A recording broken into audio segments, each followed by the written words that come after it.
Welcome to the PHNX Coyotes podcast, brought to you by the one and only DraftKings Sportsbook app, America's top-rated sportsbook. Don't forget to hit the like button, subscribe wherever you get your podcasts, leave us a review. I'm Leah Merrill, joined by Craig Morgan and Steve Peters, and we welcome in special guest today, Cat Silverman of Elite Prospects. Thank you so much for joining us, Cat. We're here today not for the happiest occasion. Unfortunately, this past weekend, we lost Arizona Director of Hockey Development, Matt Shott, passed away after a battle with cancer. Just absolutely tragic. Yeah. And we just wanted to, get together here and remember him and the impact that he had on the Arizona hockey community and all the individuals that he had an impact on. Yeah, and Kat, I know you have some stories to share, so thanks for being here, by the way. Of course. Sorry, it's hard to hear your name again because I just know you as Izzy's mom. But I think that's how everybody more or less knows me. It's nice to have you in studio, so thanks for joining us. And obviously a somber occasion, but we both knew Matt very well. I wanted to do this. I know you guys wanted to do this just to honor him, and it's good to have Petey back after his own tough time in the studio as well. So, yeah, no more memorial shows after this. Yeah, seriously. 2 in 2 weeks is enough. I don't want to do any more of them. No. But we're going to have some guests today. We're going to have actually Sean Whyte from the National Hockey League. Also, was with the DYHA. I'll let him run down his entire resume with you. But Sean Whyte's going to join us shortly here. We'll also talk to Carly Accardo, Leighton Accardo's mom. Matt had an impact on that family as well, and Carly can share that. So I guess, Leah, maybe we should just get right to Sean. Yeah, we'll just at this point bring him in. Sean. Sean, welcome in. Thank you so much for joining us. Oh no, muted. He Sean. muted buddy. himself. It's on. Oh no. We had him before. Yep. Sean, you just need to unmute yourself. We got you. I think so. Are you there, Sean? Nope. He's It's muted. right underneath your image. The mute Scroll button. down, the mute button. Yep. Oh boy, we had him. All right, well, we'll wait for Sean to get all situated here. Yeah. For a second. Kat, I think Matt hired you, right? He did, yeah. Yeah. Can you tell us that story? It was kind of funny. I got a Twitter DM from him. Didn't know him all that well at that point. I think we were mutual Twitter follows. And he asked if I, number one, had picked up a hockey stick in the last decade, and if I was interested in coming out and coaching with him and his hockey development staff, which at that point I think was only about 4 or 5 people. He had Courtney, who I believe now works for the team in video production. He had Zach Izumi, who's I believe his second in command right now. Rob Coppola, and then I think they had 1 or 2 others. And he essentially was trying to almost triple that staff size. He wanted to make sure that they had 4 or 5 people at every single clinic that went out to schools. He wanted to make sure they were going to schools 4 or 5 times a week, just making sure that they hit every elementary and K through 8 school in the Valley, and wanted to make sure that there was a woman out there with every group, just so that they could really have at these clinics so that little girls weren't just seeing a group of 20 and 30-something year old guys saying, hey, we love hockey, you should too. And so he hired, I believe, 2 or 3 women at that point. I ended up being one of them, and had us going out to all the schools, which since then it's exploded, and just the scope of what he's done. Obviously there's more permanent programs with the schools. Most of the schools have their own equipment now. At that point we were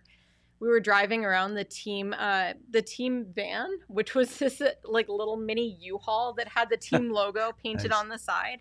And Shott was always the one who drove it. And it had pretty much every scavenged street hockey stick he'd been able to get his hands on, and a bunch of kids goalie street hockey equipment, which we have a very, very famous picture of my knee, just the color of the Coyotes jerseys from trying, they stuck me in goal with the kids in Nice. kids street hockey equipment and let me go nuts. And now they have, so like the resource magnitude is it's laughable looking back at what he had at that point, but it was such a small scale operation at that point. They were going to schools like once a week, and he said, hey, I've been given the green light by the team to start really ramping it up. Is that something that you would be willing to come on and do? And I was like, okay. I've said this on other shows, and I don't think it's hyperbole. Look, the Coyotes moving here was clearly the impetus for growth of hockey in Arizona. But when you dive down to the individual level, I don't think it's hyperbole to say that there's probably not an individual out there who's more responsible for the growth of hockey in Arizona than Matt Shott. He, I think it was about 4 or 5 months ago. We had a really long phone call where we were talking about some of the articles about the Coyotes that had been coming out, and he was explaining to me the nitty gritty, like the basic tenets of how the grassroots funding worked and the amount of detail that he went into. Like, he logged the finances for every street stick, how much it cost, how much shopping around he did to find the right costs and the right deal and the right manufacturers, and how much needed to be paid for staffing for it, and how much needed to be paid for training, and how many hours needed to be done for training. And it was mind-boggling, and I was trying to relay that information to somebody else who I was helping with a story on it, and I was like, I'm missing 3/4 of what he told me, because there was so much minutia to how much he did using that funding, because the league looks at it from a meticulous standpoint, and if you don't get it right, they pull the funding. And he said that he'd seen other teams get funding pulled for minor things, like saying that sticks would cost X amount and then needing to buy 20 more sticks than they had said that they needed, and having to reallocate the funds. And so he really essentially... I'm sorry. I don't mean to interrupt you, but we ordered pizza. You could in honor of Matt. Pizza's worth interrupting it. In honor of Matt, just come on. Sean, we're gonna bring in. Yeah, we're gonna bring in our pizza. Sorry to interrupt you. If there's anything to interrupt a story about Matt going into detail about purchasing hockey equipment for kids, it's about purchasing pizza for his pizza. Just put it on the table. There it is. Pizza, awesome. And do we still have Sean? Yeah, we do. Okay. So we're all over the map today. I know. Yeah. Well, a lot of moving parts today's show, Craig. I know, and it's like Sean's second show with us too. So thanks to our producer, Shott. But that's the thing when you talk about Matt and that, first of all, that street hockey stuff, that's a hard job, because you're putting sticks in hands of kids that have never held a hockey stick. Yeah. And it's hard just to get the concepts down, but Matt didn't do it as just an exercise of, hey, here's the stuff, I'm going to leave now. Like, Matt he stuck around at every one of those clinics. And he wanted people to learn the game. Like, he truly, sincerely wanted people to learn the game that he loved. So it wasn't just an exercise, this is my job, here's the stuff, goodbye. It was, hey, I'm going to show you how cool this is and how fun this is. You can learn to do this, because he wanted to create hockey fans, but he wanted people to love the game. I mean, it wasn't about, hey, well, maybe they'll buy a Coyote ticket. It wasn't that. It was, maybe they'll play. Like, he really wanted people to play and enjoy the game as much as he did. And I tell you what, it's really, really hard to get someone to enjoy it like that for the very first time and go, okay, and really gravitate to it. The amount of work and sincere work that he put into this, people may never understand. No, and that's unfortunate. They will. Here's another guy who may understand, though. Sean Whyte is with us again, I think. Can we bring Sean in right now? We'll try it again. We'll try it again. Hey, buddy, can you hear us now? Hello? Yeah, we got you. Yay.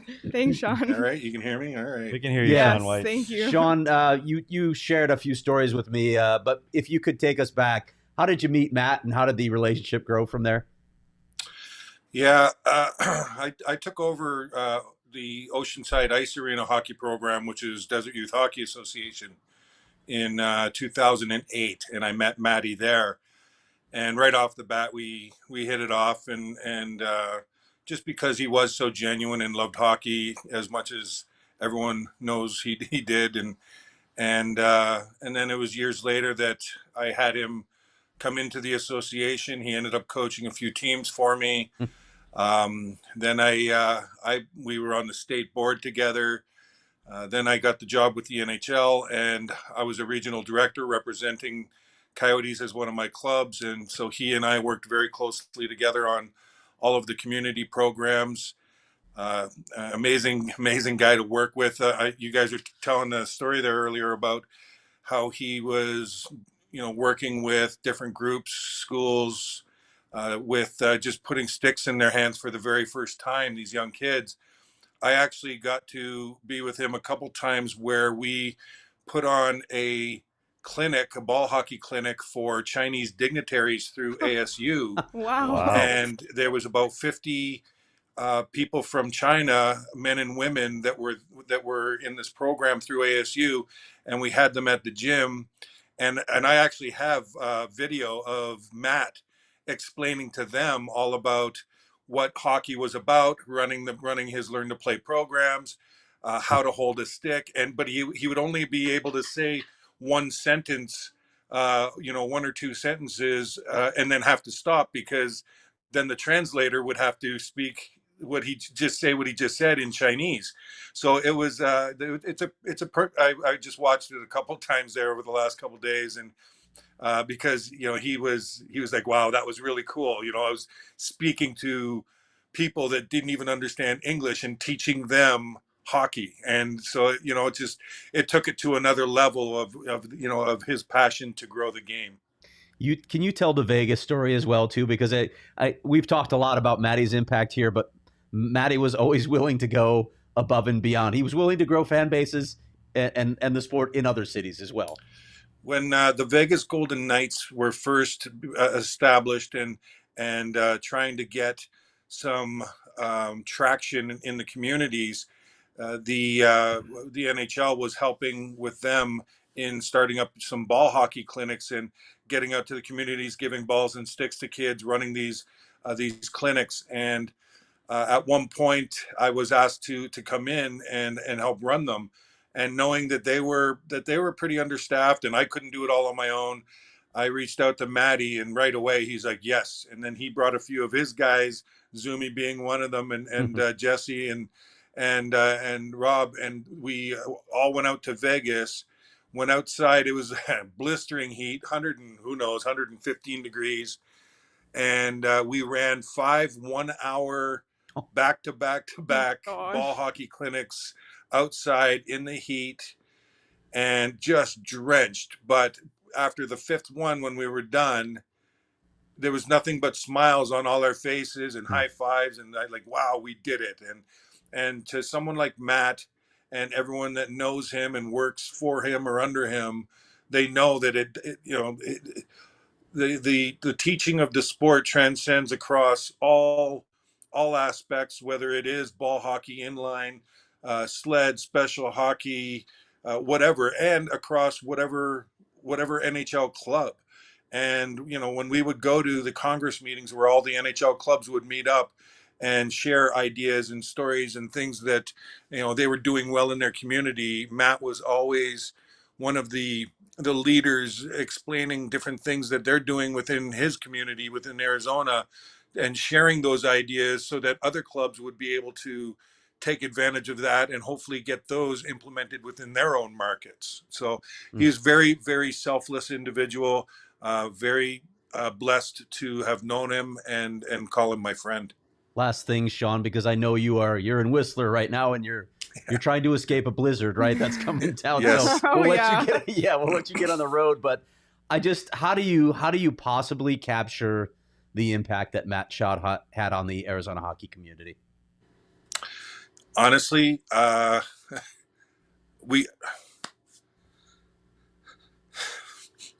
know this is a tough one for you, buddy. I understand. Yeah, sorry. I don't think we're going to capture it anytime soon. And I say that because the lessons that he just innately provided for so many people and the culture that he instilled in Arizona for the sport of hockey it's going to go on for a very long time. And all I can hope for is for those that he has touched in one way or another through the sport of hockey will remember that and continue to grow the sport in the manner that he would have loved to have seen it grow. Sean, thanks so much for joining us. Well I know said, this is a Sean. tough day Yeah. for you, buddy, but thank you. Thank you so much for taking the time, and appreciate you sharing your thoughts on Matt. Yeah, Safe it's my travels, honor, okay? and I appreciate you guys having me out here. And happy holidays, happy New Year, and we'll see you guys soon. Bye. All right, take Thank care, you, Sean. Sean. Travel safe. Thanks. Well, that was Sean Whyte. We Oh. appreciate that so much. I mean, you can just, from that alone, Mm. just get a glimpse. And what he said was right, is we won't know anytime soon, because that's just the roots that Matt put into this community Yeah. that will continue to see for years and years and years to come. And listen, we started to talk about Matt was a champion of women's hockey and girls hockey as well, and I know we have Carly Accardo in the waiting room. So, what better person to bring in right now to talk about that than Carly Accardo? Hey, Carly. Well, I Uh-oh. think you might be on mute. When we got our guests muting themselves today. Unless you might have to call back in quick. Yeah, we might have to have you call back in, Carly. Are you there, We'll Carly? We'll try in another minute. We're not hearing you, so maybe you could just try calling back, because I think you're on mute right now. We'll have Carly call back in 1 second. But Yeah. Carly, of course, is. But in terms of women's and girls hockey, I mean, we saw the opening of the rink in Mesa, which was it's the home of the Cachinas. That was a very meaningful moment in the history of Arizona hockey. But you were there, you saw it on the grassroots level. You were representing it in many ways, trying to foster growth. But I don't know, what would you say about his attitude toward that? It seemed like Matt was, the Coyotes preach inclusivity. Matt just lived it. Yeah. Literally, whoever wanted to play hockey, he wanted to teach them the game. He wanted to give them the love of the game. He, I know when he first started to get the idea for the Cachinas, that's like a 10-year-old passion project of his, because the scope of that was huge. I mean, I think people outside the state of Arizona, especially people outside the women's hockey community, don't fully realize what he did there, because I think as recently as 5 or 6 years ago, if you were a girl who grew up playing hockey in Arizona, which I did, and I moved here in 2015, I didn't realize that if you played on a girls' team, if you didn't play as a co-ed on a boys' team, you played for at least 3 different clubs that were now defunct. There were multiple iterations of the Lady Coyotes, because they would start and then there wouldn't be quite enough girls to keep it going, and so the talented ones would go out of state to play at prep schools, and that would leave fewer girls to keep it going, and then more would go out of state, and so it was a cyclical problem. And if you were a girl who grew up playing hockey in Arizona, you didn't have a high school program, that's for sure. And he essentially, for those who aren't fully aware of what the full Cachinas program is, it starts with Learn to Skate, and then it goes all the way up through high school and branches off between essentially like a rec level high school program, which is for the girls who want to play but aren't interested in doing travel. And then there's the travel side. And for a long time, I think when Shott first started the early program there, his U14 team and his U19 team were the same team with, I think, 3 additional girls who were between the age of 14 and 19. And so they were aged out of playing on that 14 roster. And so a lot of the girls that were 13 and 12 were playing on that U19 team too. And now we have it so that I think both the 14U and 16U teams are like his. He would send me texts and say, look at them. They don't lose. They're never gonna lose. And I've seen all the photos too, his celebratory photos with them. They're so good, and that's talent retention. That's passion retention too, because if your friend isn't going to prep school in Connecticut somewhere, they're sticking around, and you're getting to hang out with them and go to games with them and watch games with them, and it's keeping the interest local, not just keeping the talent local, which I think is something that he recognized early on wasn't happening on the girls' side of the game. And having the Kachinas program as fleshed out as it is right now. I think the second year they were open, I talked with Lindsay Fry about it, and she said that it had tripled in size numbers wise. And I believe it grew again even through the pandemic, which is just mind boggling to me. Yeah, it is, because most of those growth numbers we saw dropped. Yeah, most numbers dropped down. Yeah, so I think we can try. Try again. Can you hear us? I can hear you. Okay, great. We can hear Yes, you too. awesome. Hey, Carly, thanks so Welcome. much for doing this. This is an emotional day for all of us, and I know how much Maddie meant to you guys. Maybe you can capture that for us, Carly. Can you take us through the introduction when you first met Matt and the impact that he had on the family and on Leighton in particular? So I actually met Matt years before Leighton and her diagnosis and everything like that. I was on a U8, so 8U mite hockey committee. All the club heads. So, Kenny Carup from the Junior Coyotes and someone from the Bobcats, someone from Mission. And I just went to this meeting. My son was on AHU at the time, and I was the manager for his club. And Kurt Gord asked me, if I could go to this meeting. And I said, sure, I'll go. I had really no idea what the heck it was all about. But Matt was there as Sun Devils. He was coaching the Sun Devils at the time.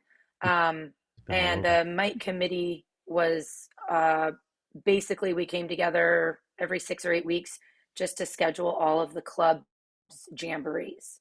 Because the 8Us don't play in the state league. They play jamborees. So each club hosts one. So the kids essentially get one jamboree a month. So that was really what we did, was we planned jamborees. But Matt was, you could just tell it was more to him than just the jamborees. It was, how do we properly manage these kids? How do we not burn them out? How do we make sure the proper coaches are in place? How do we make it affordable to them? How do we, make sure that they get through that, peaking at Pee-wees and they're not burnt out by the time they're 12. Matt was just super invested and cared tremendously on how these little 8U kids were managed. I know he wasn't a main coach of Leighton's, but I think he coached her in the summer programs. Is that right? Yeah, Leighton. So Leighton played for the Arizona Hockey Union, which was the same club her brother played for at the time. But the Kachinas were starting. And so Leighton was starting to transition over there with some of her friends, Caitlin Bump, Emily Abel, Callie Strite, who all still currently play there with the Kachinas. So Leighton was going to the summer skills sessions to get ready for tryouts. And Matt was running those skills sessions. I know that a lot of the Coyotes were around the family while we were dealing with Leighton's battle. There were a lot of visits. A lot of players were involved. What was Matt's involvement? Well, Matt was right from the get-go. From the second it kind of became public that Leighton was sick, Matt was right there. He came to the hospital her first stay, brought her some Coyote swag and autograph sticks. And from that day forward, Matt was basically someone I spoke to almost weekly. He would check in just to see how she was doing, if she needed anything, if we needed anything. So, I mean, our relationship with Matt was way beyond the hockey fights cancer and all that. Yeah, he was someone I spoke to all the time. Yeah. And about that hockey fights cancer, though, I know we talked about this in the story that I wrote on Matt back in November, but I'm not sure everybody knows that was the Matt Shott show. Really, that entire night was. Yeah. Go ahead. It was absolutely the Matt Shott show. I would, I'd thank somebody for doing something, and they're like, "Oh, that was Matt's idea." I was like, "Oh, okay, well, thank you for executing Matt's idea." And yeah, every single person was like, "Man, Matt just every idea." He would say, "Hey, do you think we can make this happen?" And they're like, "If you want to make it happen, let's make it happen." Like he was everything. He was unbelievable. Carly, want to tie this, and I don't want you to get you thinking about this again, but this has to sting. This has to hit home for you more than most, watching this happen to Matt. Yeah. I'm sorry. Yeah, there's just no easy way to do this show. No. Yeah, I can't believe we're here talking about it again. No. Go ahead. I'm sorry. No, it's fine. I mean, it's just, there's really no words to describe it. It's just, when we found out he was sick and then all of a sudden that stupid word cancer comes back around. It's just like, God. Yeah. It's just not fair. Yeah. I asked Sean Whyte this, and this is the last thing I'll ask you, Carly.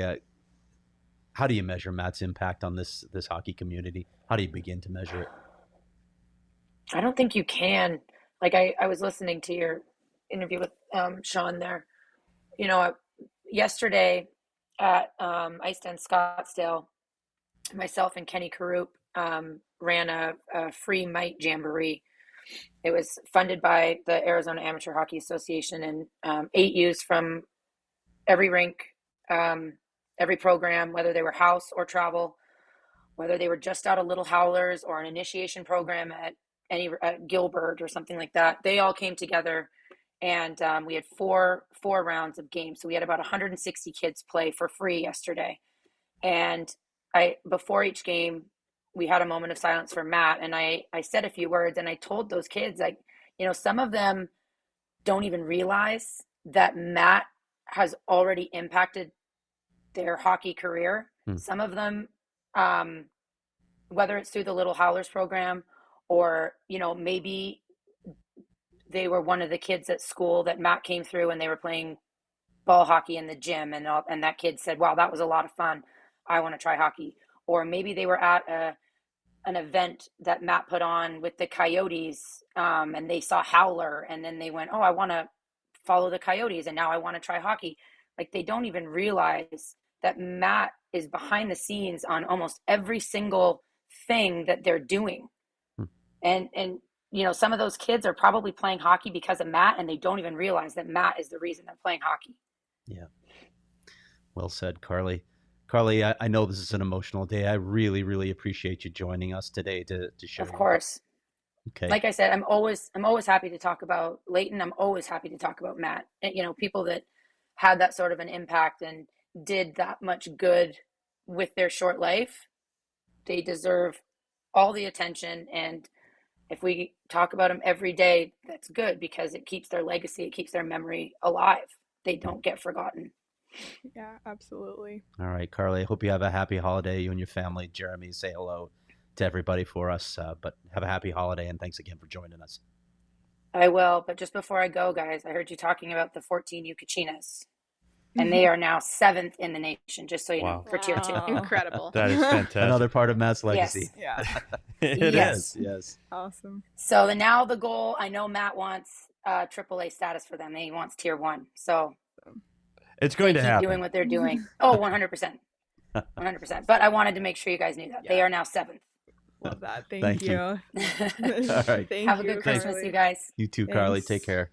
And we talked about the Kachinas, and last time I spoke with Matt, we talked a lot about Matt has been working to get them AAA status. Right now they're AA. Been trying, and unfortunately I sat on the committee last year and he was pitching it to me, so we spent a lot of time talking about how that procedure was going to work, and there were some USA Hockey rules and so forth. They're getting that the number of girls playing, but truly what this program, the Kachina program, from nothing to and when she said 7th in the country, this is no joke. They're nationally recognized as a girls hockey powerhouse here in Arizona, and that's real, and it's growing. And I tell you what, there are more girls. I know girls that are playing in the program now. It is all because of Matt Shott, and you can't overstate that. I know. No. It's not a soundbite. It's real. And he was on the ice, and he was on the phone, and he was on these committees, and this is what he did. He pushed this program forward. And And he didn't do that so that we'd be talking about, hey, great job, Matt. Like, he did it because he wanted to do it. He wanted to see the game propel and get better and more people to play. And I'm proud that I get to be a part of this show, that I can say thank you to him, because he impacted my life. I saw him at the rink all the time, and man, things get hard in your job, in your life, and he smiled and he was happy. What can I do? Can I help? Yeah. And we forget often. I've done a lot of reflecting over the last week. People that listen to the show know what I've been doing. You reflect on a lot of things. And I challenge everybody in here, everybody out there, be Matt Shott like in the next few days. Do something for somebody else. Yeah. Not for yourself or how it's going to make you feel. Just one small thing. Like, his whole life was dedicated to making hockey opportunities for other people and better life for other people. Just do something nice for somebody in these upcoming days with the holidays around. I challenge everybody, just be a little Matt Shott like. I want to read a quote from that really captures this. I love this from the story that I wrote off of Hockey Fights Cancer Night. Hockey has always been my happy place, and I want that to be an option for as many people as possible. That's why I do this. That's why I want the community to be bigger, and it doesn't have to be by playing on ice. It can be any form of hockey. If I can make hockey a happy place for more kids, that's all I want. That's Matt Shott to a T. And I want to mention this before, we just got off with Carly as well. I'm sure people are wondering what they can do to help. And Lindsay Fry tweeted something that I think is really important. Of course, Skating for Leighton is on again. So the easiest way to do it, as she said, Matt adored Leighton so much and loved everything, her fun support. So please sign up or donate if you can. You can find this at the top of Lindsay Fry's Twitter handle. Support Skating for Leighton. Support youth hockey in Arizona, because that was what Matt was all about. We have some photos of let's Matt roll and them Leighton, so we can show the couple of photos we have of. There's Matt with Leighton. At one point, we have some more as well. There's the two of them together.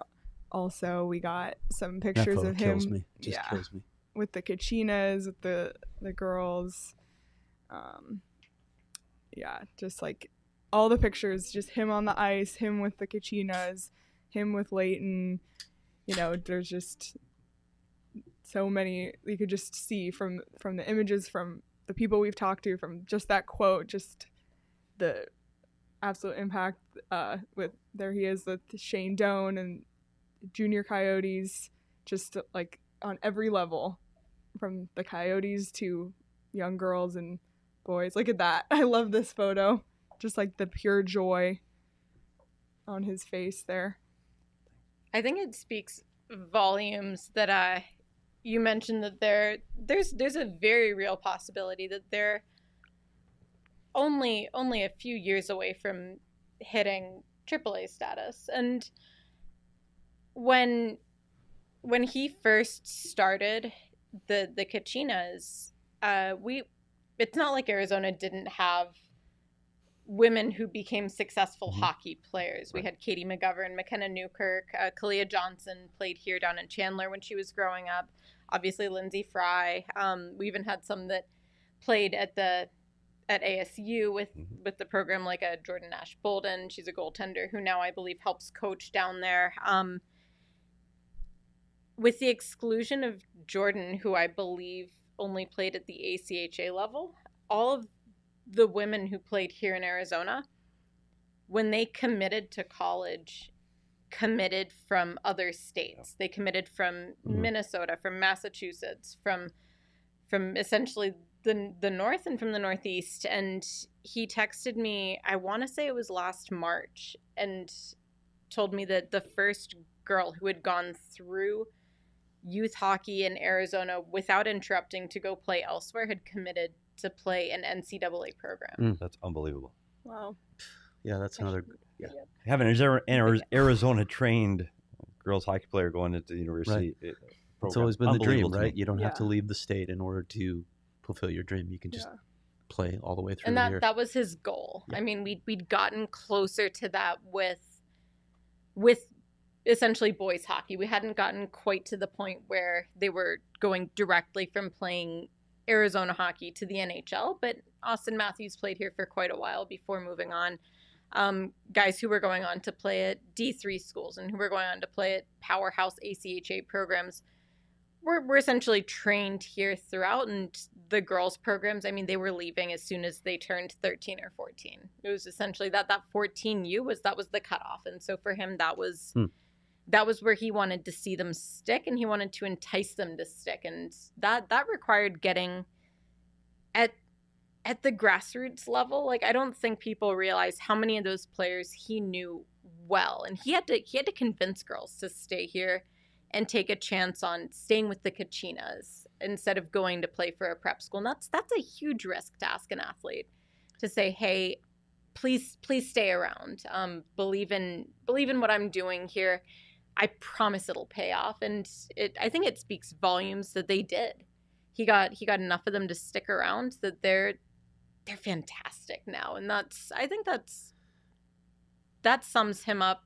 Yeah. It's hard to fully sum him up, but that's something that I can't think of anyone else who's come even close to that. Right. That having that impact, and you look at all the fingers of it. Greg Powers, the ASU coach, said this to me recently. He's like, oh, I wonder if we have a program without a Matt Shott, because of what happened at the ACHL level there. And then you look at all the construction of new arenas. Does that happen without Matt Shott? You can start tracing his impact in a lot of different areas. It's just amazing. But I don't know when you guys spoke to Matt last, but I spoke to him Friday. He passed on Sunday morning, I think it was. And the other side of Matt that you brought up, Petey, just such a positive soul. I mean, he was still telling me, the doctors saying, it could be days, it could be weeks, it could be months. And so I'm going for months. He still thought he was going to beat this. He was still in incredible spirits. And one of the things he said in the story that I wrote on him is because of all the weight he lost, he could eat whatever the heck he wanted. He could just gorge, and he loved pizza. We know Matt loved pizza. So we're here today. The last thing I think we're going to do for the show is we're going to raise a toast to Matt with this pizza wine that we have from Carter Hutton's Winery. And I also just want to acknowledge that John had sent in a $30 super chat. I got the bill for the Matt Shott Memorial Pizza. So thank you, John. We appreciate that thank you, so buddy. much. So appreciate that. Yeah, I missed this family too, the PHNX people. Yeah. Good peeps. Yeah. Good peeps. Thanks, John. So we'll do a toast to Matt to Shott. Matt Shott with our pizza and wine. all that he meant to this community. Yeah. Thank you, Maddie. We love you. We miss you. We really do. And we had Matt on our post-game show on Hockey Fight's Cancer Night, and you had read that quote from him, mentioned his positive spirits, and we have a clip from that interview with him that I think really just captures that. So I think the reason I've never really been, I don't go out and tell people, but if people want to know, I have no problem sharing my story and telling anything. I honestly think it is, the mentality that I've taken, the very positive mentality, keep positive way of thinking and everything. I think that's one of the reasons I had such an easy time being like, I do want to share this, because I want people to have that same mentality. See, like, it's working for me. Everyone's different. Everyone's route's different, but like, it's working for me. And if you can, like, just your mentality is your reality. And if you're positive, that's how everything should go. And hopefully, and it makes it easier for the fight if you just have that sort of reality. And so that's kind of why I wanted to share it, was because hopefully people pick up from this, just like I picked up from Leighton, just like I picked up from my dad, from Strader, watching how, Dave Strader always was in a good, spirits for the most part. And it was, as long as I can, if I can help one person feel better, then, I did my job. Just powerful words from Matt there. Your mentality is your reality. And I think he lived that right up until the end, as you mentioned. So, like Petey said, if we could all just take one thing away today from Matt, just to be, a little bit better, a little bit more positive. And if we could all, now what we can do is help carry on his legacy and support the things that he cared about and was passionate about. Impact others. And impact others. Any final words on Matt before we head out here? I know we can go on for hours about it, but just, Craig had asked everyone what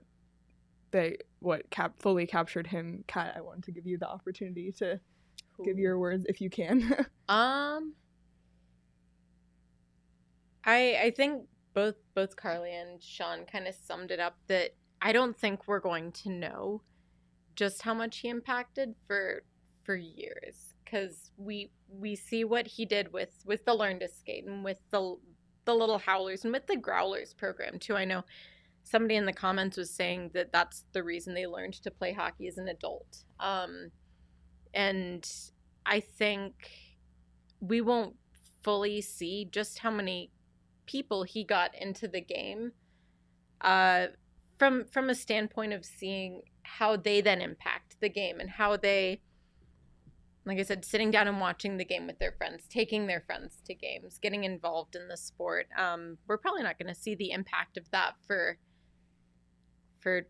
at least a generation, until the generation that he was coaching there are the adults that are essentially putting their kids in the program down the line. And I think it's going to take a while to fully see what he did there.